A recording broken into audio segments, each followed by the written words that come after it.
वेद में लिखा हुआ है भयंकर कलयुग आएगा तो भी 100 वर्ष तक इंसान जी सकता है। द्वापुर में 200 वर्ष, त्रेता में 300 वर्ष, सतयुग में 400 वर्ष सामान्य आदमी की उम्र है। ये जो थोड़े साधन से रहते थे ना वो तो 500, 600, 1000 वर्ष तक भी जिए। उनकी कथाएं लिखी है इसमें।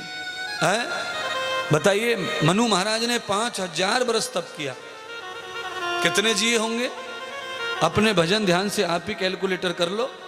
आपने 40 साल की उम्र में कितना भजन किया, कितना तप किया है? 5000 वर्ष भजन तप किया उन्होंने, तो कितना उम्र होगी, उतना कितना जीवन होगा उनका। हाँ, दक्ष प्रजापति के पुत्रों ने 5000 वर्ष तप किया, कितनी उम्र होगी। हाँ, उम्र को दिव्य किया जा सकता है, उम्र को बढ़ाया जा सकता है, क्योंकि इसकी कोई सीमा नहीं है।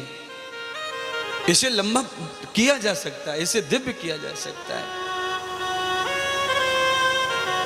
जितनी श्वासों का खर्चा कम करोगे उतने ज्यादा दिन जियोगे। श्वासें जितनी ज्यादा खर्च करोगे उतने कम दिन जियोगे।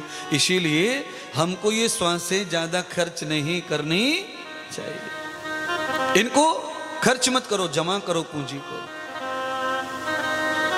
एक दिन में 100 रुपये खर्च कर सकता है कोई, और कोई 8 दिन में भी कर सकता है 100 रुपये खर्च। हिसाब सही होना चाहिए। हम अपनी श्वासों को रोकें, श्वासों को थमाएं तो हमारी उम्र बढ़ती जाती है। तो श्वासें कैसे रुकेंगी? श्वास तब रुकेंगी जब आदमी की इम्यूनिटी सिस्टम अच्छा होगा तो श्वास कम लेते हैं, नॉर्मल श्वास से भी कम श्वास लेते हैं।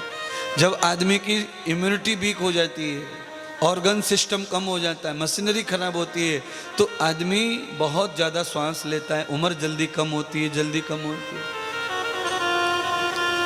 इसलिए हमको चाहिए कि हम प्राणायाम करें, अनुलोम विलोम करें, ऐसे भर के श्वास रोक लें। 8-10 श्वास का फायदा हो गया, फिर यों करके छोड़ दें। 8-10 का फायदा हो गया, फिर और दूसरी नाक से खींच लें। 8-10 श्वास का फायदा हो गया। ये तो केवल मैं एक ही प्राणायाम में कह रहा हूँ। ये प्राणायाम आधा घंटे हो जाए तो रोजाना आधा घंटे उम्र बढ़ती चली जाएगी। एक दिन में ही आधा घंटे उम्र बढ़ गई, 2 दिन में 1 घंटे बढ़ गई उम्र। इसी तरह से आप समझ जाओ 40 दिन में 1 दिन उम्र बढ़ जाती है प्राणायाम मात्र से। और फिर दूसरे प्राणायाम भी हैं, वस्त्र का प्राणायाम है, वो भी कर लो, उसमें और ज़्यादा उम्र बढ़ जाती है। सूर्य वेधन प्राणायाम है, उसको करो, उससे और ज़्यादा उम्र बढ़ जाती है। 1 मिनट में हम जितनी श्वास लेते हैं, नॉर्मल 12.5-13 श्वास लेते 1 मिनट में।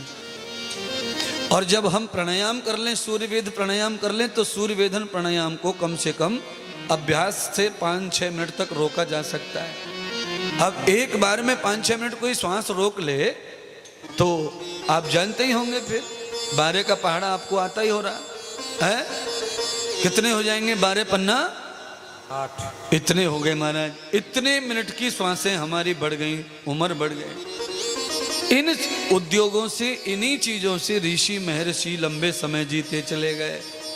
ऋषि महर्षि खाते नहीं थे, जंगलों में रहते थे, वो नहीं खाते थे।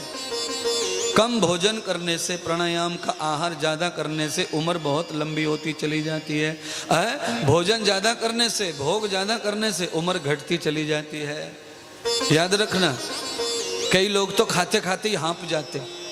खाना खा रहे हैं और हाँप रहे हैं, लंबी लंबी सांसें ले रहे हैं, यहाँ से पसीना टपक रहा है, यहाँ से टपक रहा है, वहाँ से टपक रहा है, चारों तरफ पसीना पसीना हो गए। इतनी बुरी तरह से खाने पे टूट पड़ते हैं कि खाते ही पसीना चढ़ बैठता है। बताओ, फावड़ा चढ़ाते समय पसीना आए तो समझ में आवे, पर खाते समय पसीना आवे तो समझ में आवे। अब खाते समय जैसे पसीना आ रहा है, ये बहुत जल्दी मरने वाला है, ये ज़्यादा उम्र लेके आया नहीं। हाँ, अच्छा बताओ, भोजन और भजन में पसीना कैसा? ये तो शांति और आनंद का विषय। यहाँ पसीना पसीना हो रहा है, लथपथ हो रहा है। आदमी इतना बावला होके भोजन करता है, ऐसे टूट टूट के पड़ता है भोजन पे।